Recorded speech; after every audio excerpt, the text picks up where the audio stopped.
Hi gang, Rob here. It's the morning of 11 March 2016. Got a quick from the sharpening bench video for you guys today.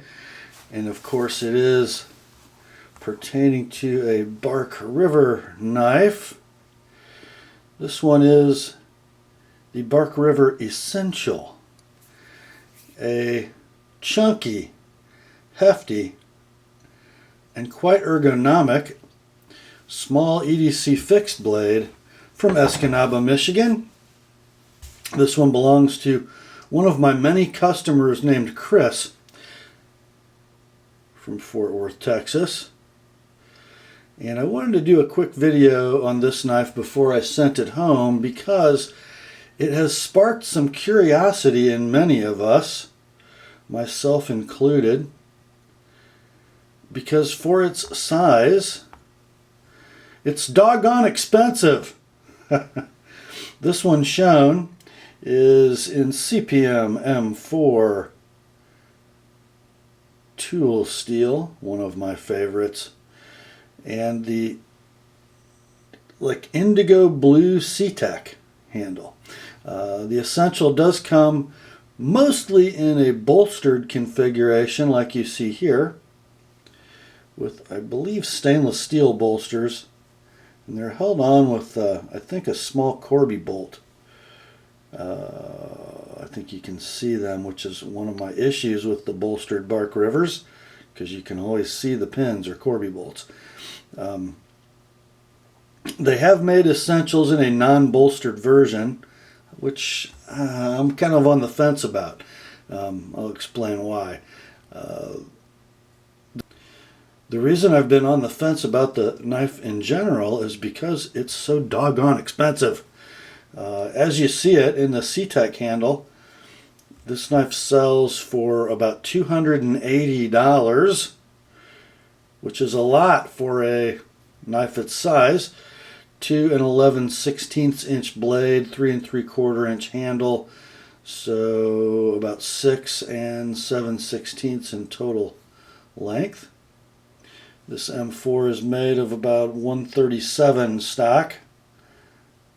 That's thousandths of an inch. About 3.5 millimeters for our European friends, Canadian friends, everywhere but United States friends. The weight on this knife is about 4.4 ounces. If you had it in its factory sheath, the total package would weigh about 6 ounces. Chris, however, carries his in a pocket sheath, which he sent the knife in for sharpening. Works pretty well in a back pocket, a little cumbersome in a front pocket, just from my experience.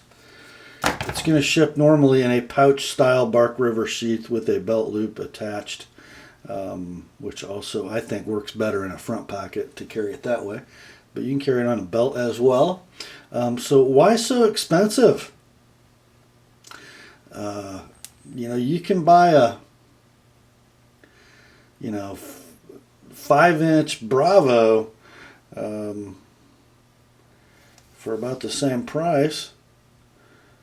But I think it's because, well, number one, the blade steel, and I need to do a little wipe. The bolsters are bothering me with my own fingerprints.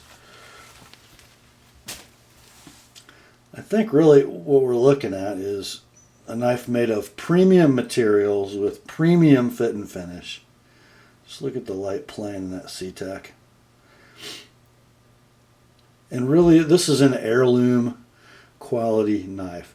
Mike Stewart calls his product a semi-production product, and I think some of them really fall into the semi-custom category. When certain Bark Rivers have a little more attention to detail than others, and the Essential is really a well-finished knife. Save those visible pins in the bolsters.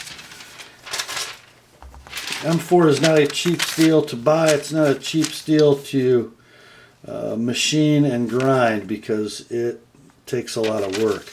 But the rewards, now remember, This is kind of a steeply ground, chunky-ish blade. I have sharpened it. Let's just see the results.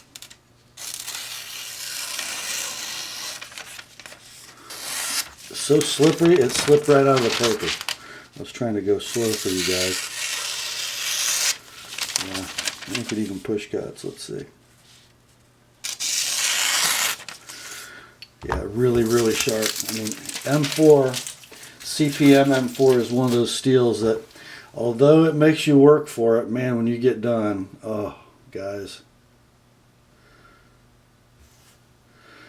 it's just wicked. I don't know if, it's hard to show you on a convex edge the level of keenness and polish that a steel takes, just because the light won't behave. It just can't find anything to reflect off of consistently. I hope that's giving you some idea. Oh, guys.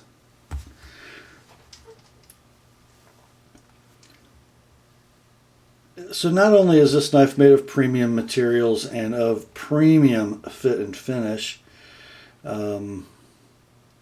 it's also so sturdily built and such a joy to have in hand.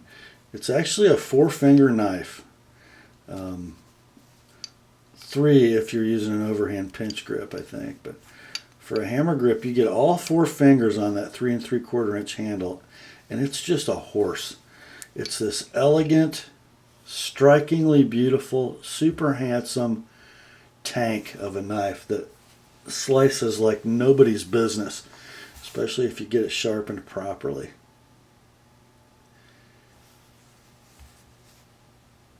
And one of my favorite Bark Rivers, as you guys know, is the Springbok.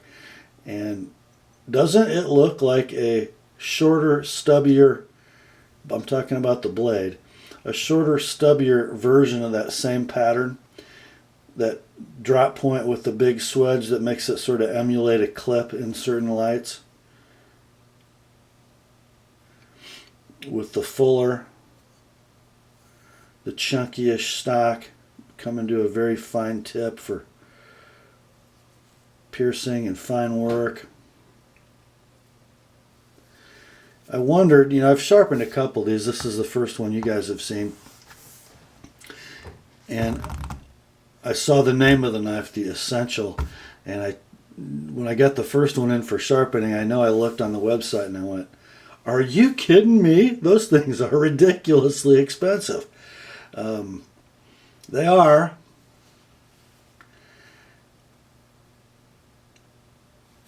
They certainly are. But you want a knife that is made by a great American company and it's well executed, sort of a benchmark for what they do. Premium materials, a knife that you can proudly pass down in a family from generation to generation and use the heck out of it at the same time. There's a reason it's named The Essential. There really, really is. Isn't that gorgeous? Oh, this could be trouble for me. And you guys know why. Because I don't own one yet. Man. You know, you pull this out of your pocket to open packages at the post office or help someone with a Christmas present that's restrained by way too many nylon fasteners or a plastic blister pack, and you put it to work. As soon as you pull it out of your pocket and wield it, somebody's going to go, oh my, what is that? And then you can go about telling the story of how you fell in love with this way too expensive handmade knife from Bark River, and they will shake their head in amazement and disbelief. And you can just smile and slip it back in your pocket and be happy that you made the investment. That's all for this one, my friends. Grace to you and peace from God our Father and the Lord Jesus Christ. And remember, the word in Chris's Bark River Essential are scary sharp.